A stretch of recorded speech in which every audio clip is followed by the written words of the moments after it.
अंतिम समय में हिंदी की तैयारी इस प्रकार से करेंगे तभी आप भी 24 फरवरी 2025 के टॉपर होने वाले हैं, क्योंकि मैं आपके सामने एक और वायरल निबंध लेकर आ गया हूं। अगर आप ऐसे लिखना निबंध तभी आपको पूरा का पूरा नंबर मिलेगा, नहीं तो आपका कट जाएंगे। अगर आप कक्षा 10 के बच्चे हैं तो आपका निबंध में 7 नंबर पक्का होने वाला है इस वीडियो से। अगर आप कक्षा 12 के बच्चे हैं तो आपका निबंध से 9 में से 9 नंबर पूरा पक्का होने वाला है, क्योंकि मैं आपको एक ऐसा निबंध बताने वाला हूं इस वीडियो में, वो भी एक बोर्ड परीक्षा की कॉपी में लिखकर, जो एक वायरल निबंध है और 24 फरवरी के पेपर में, आपके पेपर में आने ही आने वाला है। कमजोर छात्र होंगे पास बिल्कुल, और कैसे होंगे? बिना पढ़े बिना याद किए ट्रिक से। अगर आपको कुछ भी नहीं निबंध में आता है तब भी आप निबंध लिख कर आएंगे, और आप कक्षा 10 के बच्चे हैं तो आप 7 में 7 नंबर लेकर आएंगे। अगर आप कक्षा 12 के बच्चे हैं तो आप पूरे 9 में से 9 नंबर लेके आएंगे। बस वीडियो को पूरा का पूरा अंत तक देखना, तभी आप ये जो निबंध के नंबर होते हैं वो आप पूरे का पूरे लेकर आओगे, नहीं तो बाद में बहुत बुरा पछताओगे। ठीक है, ये मेरी बात को याद रखना और वीडियो को शुरू से लेकर अंत तक देखना। मैं एक चीज को बताऊंगा। अब देखो यहाँ पर क्या करना है, आपको ये कॉपी ले लेना, बोर्ड की कॉपी। अब बोर्ड की कॉपी क्या है, देखो निबंध क्या है, हाई स्कूल भी पूछा जाता है और इंटर भी पूछा जाता है। यहाँ पे जो निबंध मैं आपको बताने वाला हूँ, आतंकवाद कारण तथा समाधान, आतंकवाद पे बताने वाला हूँ। देखो जो कक्षा 9 का पेपर होता है वो आपका निबंध होता है, वो कितने नंबर पे आता है? 9 पे पूछा जाता है, इसका 7 नंबर होता है। ठीक है, और जो कक्षा 12 के बच्चे हैं, जो कक्षा 12 के बच्चे हैं, इनका जो निबंध आता है वो कौन सा आता है? प्रश्न संख्या 11 पे आता है। निम्नलिखित में से किसी एक विषय पर निबंध करना है, इसके आपके 9 नंबर दिए जाते हैं, यानी आपके 4 होंगे, 4 में से आपको एक करना है। देखो यहाँ पे दिया कि भारत में आतंकवाद की समस्या। ठीक है, ये इंपॉर्टेंट है, आपके पेपर में आएगा ही आएगा। अब देखो कैसे आपको करना है। सबसे पहले आपको काले स्केच से प्रश्न उत्तर संख्या कौन सी? 9 है।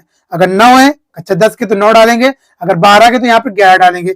आतंकवाद कारण तथा समाधान, ये लिखा है ना, आतंकवाद, भारत में आतंकवाद की समस्या, ये हेडिंग डाल सकते हैं आप, ये डाल सकते हैं। उस पर रूपरेखा बनाएंगे आप। रूपरेखा में क्या? प्रस्तावना, आतंकवाद का अर्थ, आतंकवाद एक विश्वव्यापी समस्या, चौथी पॉइंट भारत में आतंकवाद, आतंकवाद का समाधान। उसका 6 पॉइंट है उपसंहार, उपसंहार। ठीक है, ये 6 पॉइंट आप बना के रूपरेखा इसी प्रकार से बनाएंगे और अपने इसको बॉक्स के अंदर बंद कर देंगे। अब अपने जो निबंध को लिखना चालू करना है। सबसे पहले प्रस्तावना पढ़िए, मैं प्रस्तावना यहाँ पर लिखूंगा। अब देखो मैं ट्रिक से कैसे बताऊंगा, इसको मैं लास्ट में आपको बताऊंगा कि बिना पढ़े बिना याद किए आप ट्रिक से कैसे लिखेंगे पूरे, जैसे आपको नंबर मिले। ये प्रस्तावना क्या? मनुष्य, देखो यहाँ पे लिखा है मनुष्य भय से निष्क्रिय और पालनेवादी बन जाता है, इसलिए लोगों में भय उत्पन्न करके कुछ असामाजिक तत्व अपने नीचे स्वार्थी की पूर्ति करने का प्रयास करने लगते हैं। इस कार्य के लिए वे हिंसापूर्ण साधनों का प्रयोग करते हैं। आतंक फैलाने वाले आतंकवाद कहलाते हैं, जो आतंक को फैलाते हैं वही आतंकवादी कहलाते हैं। अब देखो अगला दूसरा हेडिंग क्या है? आतंकवाद का अर्थ लिखा है, आतंकवाद का अर्थ, यही हेडिंग को आपको पूरा वर्णन करना है। आतंकवाद का अर्थ क्या होता है? आतंक प्लस वाद, आतंक प्लस वाद से बने इस शब्द का समान अर्थ है आतंक का सिद्धांत। यह अंग्रेजी के टेररिज्म शब्द का हिंदी रूपांतर। आतंक अर्थ पीड़ा, डर, आशंका है। इसके बाद अगली पेज पलटेंगे, तीसरी हेडिंग आपको डालना है, आतंकवाद एक विश्वव्यापी समस्या कैसे है, इसको आपको पूरा यहाँ पर बताना है। अपने शब्दों में भी लिख सकते हो आप, इस प्रकार से भी लिख सकते हो। आज लगभग समस्त विश्व में आतंकवादी सक्रिय है। ये आतंकवाद समस्त विश्व में राजनीतिक स्वार्थी की पूर्ति के लिए सार्वजनिक हिंसा और हत्यारों का सहारा ले रहे हैं। भौतिक दृष्टि से विकसित देशों में तो आतंकवाद की इस प्रवृत्ति में विकराल रूप ले लिया, विकराल बहुत बड़ा रूप ले लिया है। किसी देश द्वारा अन्य देशों की आतंकवादी गुटों को समर्थन देने की घटनाएं बढ़ेंगी। राजनीतियों की हत्याएं, विमान उपहरण की समर्थन देने की घटनाएं बढ़ेंगी। रासायनिक हथियारों का प्रयोग अधिक तेज होगा। अब अगली हेडिंग आपको डालना चौथी, भारत में आतंकवाद किस प्रकार से आपको बताना है, भारत में आतंकवाद कैसे फैला है इसके बारे में बताना है। स्वाधीनता के पश्चात भारत में, स्वाधीनता यानी कि स्वतंत्र मिलने के बाद, आजाद होने के बाद भारत में विभिन्न भागों में आते हैं आतंकवादी संगठनों द्वारा आतंकवादी हिंसा फैलाई गई है। इन्होंने बड़े बड़े सरकारी अधिकारियों को मौत के घाट उतार दिया है और इनका आतंक फैलाया कि उनके अधिकारियों ने सेवा से त्याग पत्र दे दिया। भारत में पूर्ति राज्यों नागालैंड, मिजोरम, मणिपुर, त्रिपुरा, मेघालय, अरुणाचल प्रदेश और असम में भी अनेक बार अग्र आतंकवादी हिंसा फैलाई। कश्मीर घाटी में भी पाकिस्तानी तत्वों द्वारा प्रेरित आतंकवादी प्राय राष्ट्रीय पर्वों पर भयंकर हत्याकांड कर अपने अस्तित्व की घोषणा करते रहते हैं। इस प्रकार से आपको ये लिखना है। अब अगली 5वीं हेडिंग क्या है? आतंकवाद का समाधान। किस प्रकार से हम आतंकवाद का समाधान कर सकते हैं, ये यहाँ पर देखेंगे और लिखेंगे क्या है आतंकवाद का समाधान। भारत में विषमतम स्थिति तक पहुंचे आतंकवाद के समाधान पर संपूर्ण देश के विचारकों और चिंताओं ने अनेक सुझाव रखे, किंतु यह समस्या अभी भी अनसुलझी रही है। इस समस्या का समाधान राजनीतिक दलों की गतिविधियों में परिवर्तन हो, दूसरे सीमा पार में प्रतिष्ठित आतंकवादी के प्रदेश और वहां से भेजे जाने वाले हथियारों, विस्फोटक पदार्थ पर कड़ी चौकसी रखनी चाहिए। अब देखो ऑप्शन हाँ लिखना, अपनी यहाँ पर ओपिनियन लिखना है।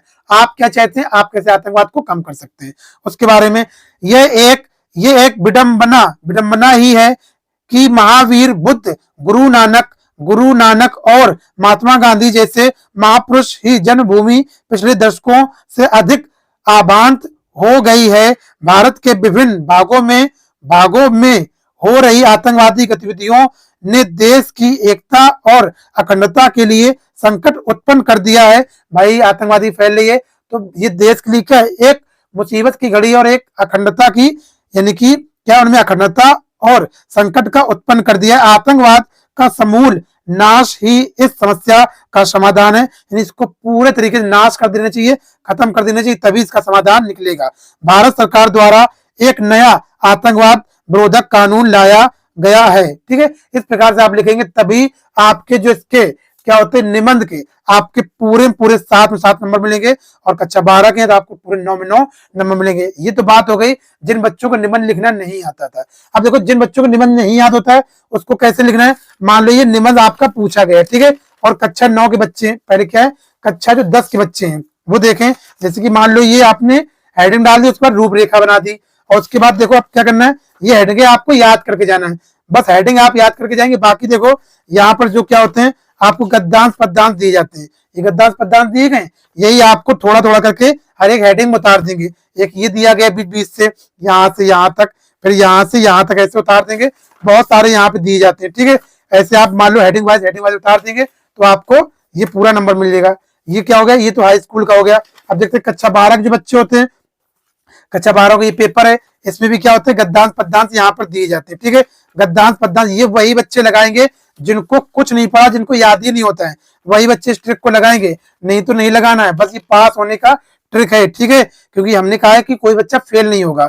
अब देखो यहाँ पे दिया गया है गद्यांश, ठीक है, इसको बीच से कहीं ना कहीं हेडिंग वाइज डालते जाए और इसको लिखते जाए आप, ठीक है, इसको लिखते जाए ऐसे ऐसे यहाँ पर पूरा ये इस तरीके लिख देंगे तो आपके भी क्या होंगे, जो ट्रिक से बच्चे हैं वो ट्रिक से बच्चे क्या हो जाएंगे, आप पूरा नंबर यहाँ पर पास हो जाएंगे, ठीक है। पूरे नंबर आपको यहाँ पर वायरल निबंध के नंबर मिल जाएंगे। आई थिंक आपको वीडियो अच्छी लगी हो, अगर अच्छी लगी हो तो वीडियो को लाइक करें, चैनल सब्सक्राइब करें, एक छोटा सा कमेंट जरूर करें, अपने दोस्तों से इसको जरूर शेयर करें।